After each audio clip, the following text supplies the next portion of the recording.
నమస్కారం అండి. నేను doctor Pradeep Ojha, MD physician, Bhaskar hospital Shapur గడిమైసమ్మలో చేస్తున్నాను.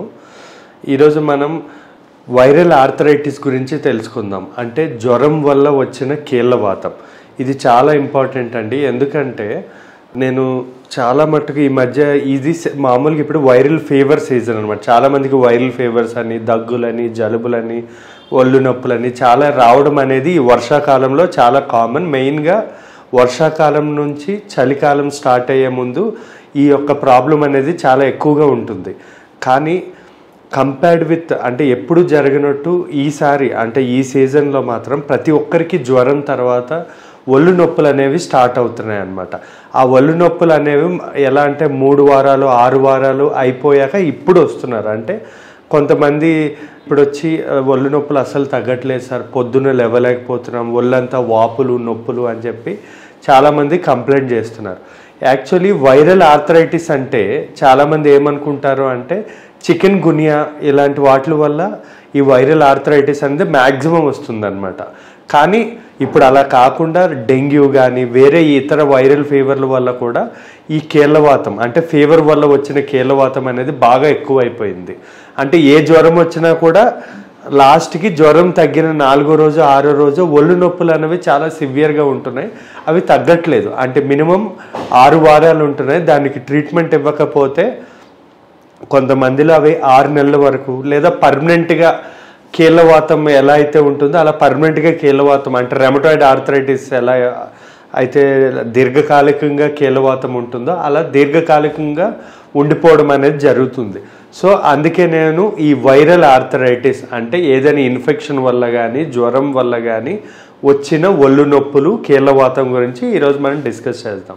ఈ కీళ్ళవాతం అనేది ఎలా తెలుస్తుంది అంటే ఫస్ట్ మనకి లక్షణాలు ఉంటాయి కదా. మెయిన్గా కనబడే లక్షణాలు అంటే ఫస్ట్ జ్వరం వస్తుంది. ఒక 4-5 రోజులు జ్వరం వచ్చాక జ్వరం తగ్గిపోయిన వారం తర్వాతనో లేదా జ్వరం తగ్గిపోయిన ఇమీడియట్గా ఈ ఒళ్ళు నొప్పులు అనేవి స్టార్ట్ అవుతాయి అన్నమాట.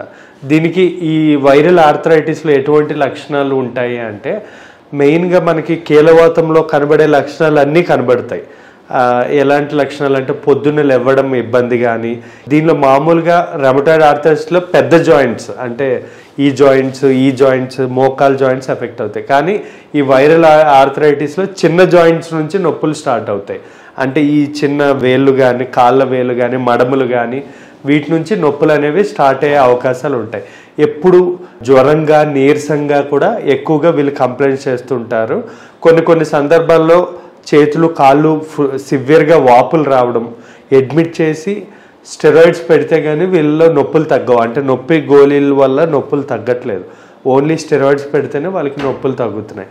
ఇవే కాకుండా ఆకలి తగ్గడం కానీ లేదా స్కిన్ మీద ఇనిషియల్ స్టార్టింగ్ స్టేజ్లో మన చర్మం మీద ఏమైనా ర్యాషెస్లా రావడం లేదా తలనొప్పి రావడం లేదా బాగా డీహైడ్రేషన్ సిమ్టమ్స్ అంటాం కదా, అంటే బాగా నోరెండుకుపోవడం కానీ ఇలాంటి లక్షణాలు బాగా ఎక్కువగా కనబడుతున్నాయి. ఇంకా బరువు తగ్గడం, ఆకలి తగ్గడం ఇలాంటి లక్షణాలు కూడా బాగా ఎక్కువగా కనబడుతున్నాయి.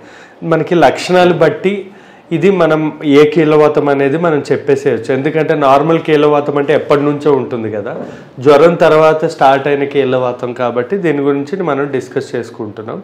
అండ్ దీనికి మనం రాకుండా అంటే ఇవి అంత సివియర్ అవ్వకుండా మనం తీసుకోవాల్సిన జాగ్రత్తలు ఏంటంటే ఎక్కువగా రెస్ట్ తీసుకోవడం కానీ లేదా మంచి గోరువెచ్చని నీళ్ళతో 2 పూట్ల స్నానం చేసుకోవడం, స్ట్రెచ్చింగ్ ఎక్సర్సైజెస్, ఫిజియోథెరపీ వీటి వల్ల మనకి పెయిన్స్ అనేవి కొంచెం అదుపులో ఉండే అవకాశాలు ఉంటాయి. కానీ అప్పట్లో లాగా ట్రీట్మెంట్ డోలో ట్యాబ్లెట్ పెడితే నొప్పులు తగ్గడం అట్లా జరగట్లేదండి. ఈసారి మాత్రం కొంతమందిలో స్టెరాయిడ్స్ పెట్టాల్సి ఉంటుంది, పెయిన్ కిల్లర్స్ పెట్టాల్సి వస్తుంది, లేదా యాంటీ ఇన్ఫ్లమేటరీ కొన్ని వాపు కణాలు తగ్గించే ట్యాబ్లెట్స్ కానీ ఇలాంటివన్నీ కూడా మనం ట్రీట్మెంట్ ఇవ్వాల్సి వస్తుంది. దీనిలో మెయిన్గా HCQS ఇస్తామండి. HCQS 200 ఇస్తూ ఉంటాం, లేదా SAZ అనే ట్యాబ్లెట్ కూడా ఇవ్వాల్సి వస్తుంది. సో ఈ ట్రీట్మెంట్ అనేది పెట్టి రెస్ట్ కొంచెం అలవాట్లు ఏమైనా ఉంటే అంటే ఫుడ్ హ్యాబిట్స్ అవన్నీ మార్చుకుంటే సరిపోతుంది. ఈ కీళ్ళవాతం ఉండేవాళ్ళు మెయిన్గా అంటే వైరల్ ఫీవర్ వల్ల వచ్చిన కీళ్ళవాతంలో మెయిన్గా ఎటువంటి ఫుడ్స్ తీసుకోవాలన్నది చాలా ఇంపార్టెంట్ అండి. ఎందుకంటే ఫుడ్స్ ఎలాంటి ఫుడ్స్ తీసుకోవాలంటే మన బాడీలో వాపు కణాలు, మీరు ఇప్పుడు ఈ కీళ్ళవాతం ఉన్న వాళ్ళకి బ్లడ్ టెస్ట్ చేస్తే సిఆర్పి లెవెల్స్ అంటే సి రియాక్టివ్ ప్రోటీన్ అనే టెస్ట్ ఉంటుంది. అదే అందరికీ కూడా 50, 60, 90 పైనే ఉంటుంది. మళ్ళీ ఆర్ఏ ఫ్యాక్టర్ ఇంకా అన్ని టెస్టులు నెగిటివ్గా ఉంటాయి. ఈ సిఆర్పి అంటే రక్తంలో వాపు కణాలు తగ్గడానికి మంచి ఫుడ్స్ ఉంటాయి. ఆ ఫుడ్స్ తీసుకోవడం వల్ల తొందరగా రికవరీ అవ్వచ్చు. అంటే మరీ మనం ఇచ్చే ట్రీట్మెంట్తో మినిమం 2 వీక్స్లో మొత్తం నార్మల్ ఈ కీళ్ళవాతం కంప్లీట్గా నార్మల్ అయిపోయే అవకాశాలు ఉంటాయండి. దీనిలో మెయిన్గా డైట్ ఏంటంటే ఫ్రూట్స్ చాలా ఇంపార్టెంట్. ఫ్రూట్స్లో ఎక్కువగా మనం తీసుకోవాల్సిన ఏంటంటే విటమిన్ సి ఎక్కువ ఉండేవి, లైక్ ఆరెంజెస్ కానీ, ప్రొమోగ్రనేట్ కానీ, బ్లూబెర్రీస్ లేదా అరటిపండు, మెలన్స్, వాటర్ మెలన్స్ కానీ ఇవన్నీ కూడా చాలా బాగా పనిచేస్తుంది. వెజిటబుల్స్లో ఎక్కువగా సలాడ్స్ అంటే లైక్ చిన్న టమాటోస్ ఉంటాయి కదండి, అవి కూడా చాలా మంచిది. స్మాల్ టమాటోస్ కానీ లేదా పాలకూర, ఈ మనం సలాడ్స్ తింటాం కదా, అవి కూడా బాగా తీసుకోవచ్చు. ఇంకా ఫిష్ కూడా చాలా మంచిది, ఎందుకంటే ఎక్కువగా ఒమేగా 3 ఫ్యాటీ యాసిడ్స్ ఉంటాయి. దానివల్ల స్కిన్, బాడీకి కూడా చాలా మంచిది. ఇంకా చెప్పాలి అంటే anti inflammatory like green tea, lemon tea, sesame seed teas ఉంటాయి. ఈ టీలు కూడా మనకి ఏంటంటే బాడీని డీటాక్స్ చేసి మనకి బాగా తగ్గిస్తుంది. ఇంకా పుదీనా, జింజర్, అదే అల్లం, వెల్లుల్లిపాయ, ఇది కూడా మనకి ఇన్ఫ్లమేటరీ మార్కర్స్ని తగ్గిస్తుంది.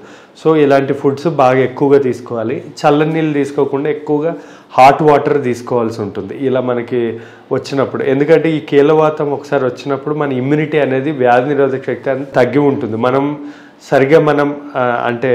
మనం కరెక్ట్ ఫుడ్ డైట్ కానీ ఇవి చేసుకోలేదనుకోండి, మళ్ళీ రీఇన్ఫెక్షన్ అయ్యే అవకాశం ఉంది. మళ్ళీ జ్వరం రావడం, మళ్ళీ పెయిన్స్ డబుల్కి డబుల్ అయిపోవడం, ఇలాంటివన్నీ జరుగుతూ ఉంటుంది. దీనికి మనం ట్రీట్మెంట్ తీసుకోకపోతే కొన్ని సందర్భాల్లో రేర్గా మనకి హార్ట్ కానీ, ఐస్, కళ్ళు కానీ, స్కిన్ కూడా ఎఫెక్ట్ అయ్యే అవకాశం ఉంటుంది. అండ్ స్కిన్ మీద ర్యాషెస్లా, చిన్న చికెన్ స్కిన్ అంటాం, చిన్న బొడుపుల్లా ఇక్కడ చెయ్యి మీద చాలా రఫ్గా స్కిన్ అయిపోతుంది కదండి, అలా అయిపోయే అవకాశాలు ఉంటాయి. కాబట్టి తగిన జాగ్రత్తలు తీసుకుంటే మంచిది.